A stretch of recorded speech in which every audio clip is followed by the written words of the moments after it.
Accrual concept. इस video में मैं आपको अक्रियूल कंसेप्ट का basic logic, basic concept easy way में एग्जांपल के साथ समझाऊंगा। बेसिकली ये जो कंसेप्ट है ना, ये एक अकाउंटिंग प्रिंसिपल है। अकाउंटिंग प्रिंसिपल वो सारे असूल्स जिनको फॉलो करके बिजनेस ट्रांजैक्शंस, जितनी भी बिजनेस ट्रांजैक्शन है वो अकाउंटिंग में रिकॉर्ड की जाती हैं। तो बेसिकली ये जो कंसेप्ट है ये हमें बताता है कि जो भी आपका रेवेन्यू है, जो भी आपका एक्सपेंस है, वो आपने पहले आइडेंटिफाई करना है कि वो किस साल का है, वो किस अकाउंटिंग पीरियड का है। जिस अकाउंटिंग पीरियड का वो है उसको सिर्फ उसी के अंदर दर्ज करना है, उसी के अंदर उसकी एंट्री करनी है। ये नहीं कि रेवेन्यू आपका 2015 का है और उसको आप रिकॉर्ड कर रहे हो 2018 में। नहीं, ये काम नहीं करना। एक्सपेंस आपका 2016 का है और रिकॉर्ड 2017 में कर, ये काम नहीं करना। आपने जिस साल का रेवेन्यू है, जिस साल का एक्सपेंस है, उसी साल के अंदर उसको एंटर करना है। इसका ये बेनिफिट होता है कि आपको पता चल जाता है कि मेरा इस साल में रेवेन्यू कितना था, मेरा प्रॉफिट कितना है, मेरे एक्सपेंस कितने हैं, तो आप इजीली उसको कंपेयर कर सकते हो। जैसे आपको मैं एग्जांपल देता हूं कि आपका बिल था दिसंबर का, मतलब 12वें माह का 12 मंथ का बिल जो था आपका आया नेक्स्ट ईयर में। दिसंबर का जो बिल है आपका नेक्स्ट साल में, मतलब अगला साल शुरू हो गया तो उसके बाद उसके अंदर आपका बिल आ गया।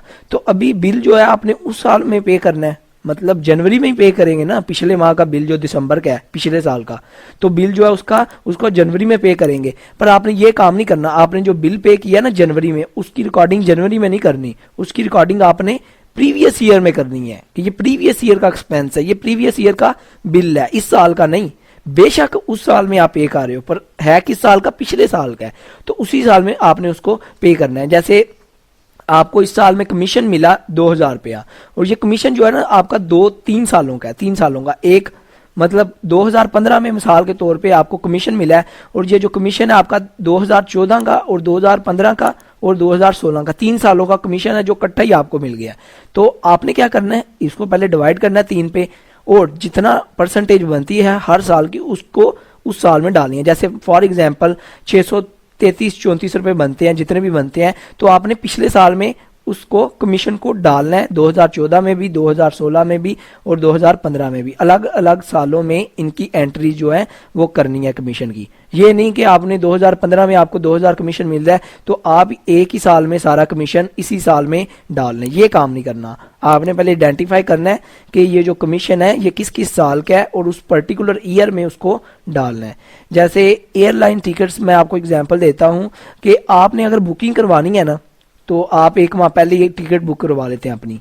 तो जो आपने टिकट बुक करवा दी तो एयरलाइन को तो पता चल जाता है, अभी जहाज आपका 1 माह बाद जा रहा है। 1 माह बाद जब आप जा रहे हैं तो आप उस टाइम चले गए हैं, तो एक किस्म की उनके पास पता चल गया कि हमारा काम डन हो गया। ये काम नहीं करते। वो क्या करते हैं, जिस दिन आपने टिकट बुक करवाई है उसी दिन वो रिकॉर्ड करते हैं कि हमें ये रेवेन्यू मिल गया। वो रियलाइज हो जाता है कि आपने जाना ही जाना है और ये हमें रेवेन्यू मिल गया। तो अक्रियूल कंसेप्ट ये हमें कहता है कि जिस ईयर का, जिस टाइम पीरियड का, पर्टिकुलर टाइम पीरियड का आपका रेवेन्यू है, एक्सपेंस है, और आपको रियलाइज हो गया, पता चल गया कि ये आपको मिलना है, या तो आपको मिलना है या आपने वो एक्सपेंस कर दिए या आपको रेवेन्यू मिल गया है, या आपको पता, जैसे आप सेल कर देते हैं उधार पे, आपको पता है 1 माह बाद मिलनी है, पर आपको रियलाइज तो हो गया ये रेवेन्यू आना है, या मिल गया या एक्सपेंस हो गए हैं, तो ये आपने, या एक्सपेंस रियलाइज है कि ये होने हैं इस माह में, तो आपने क्या करना है, उसको रिकॉर्ड कर देना है। जैसे आप किसी से कोई मशीनरी खरीद लाते हो तो उसे कहते हो मैं 10 दिन बाद पेमेंट कर दूंगा, तो आपने 10 दिन बाद जब उसको पेमेंट करनी है उस टाइम रिकॉर्डिंग नहीं करनी। आपने जिस दिन मशीनरी लाए हो उसी दिन रिकॉर्डिंग करनी है। बेशक अभी उसको पैसे नहीं दिए, पर आपके एक्सपेंस तो है ना, आपने उसको पैसे तो देने हैं, तो जिस दिन लाए उसी दिन आपने रिकॉर्डिंग करनी है। तो अक्रियूल कंसेप्ट बेसिक ये था।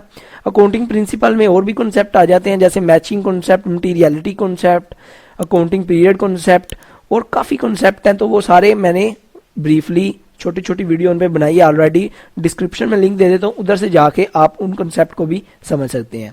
आई होप आपको इस कंसेप्ट का तो पता चल गया होगा। वीडियो अच्छी लगी हो सब्सक्राइब और लाइक करना मत भूलिएगा। अपना बहुत ख्याल रखिएगा, दुआ में याद रखिएगा। Good bye.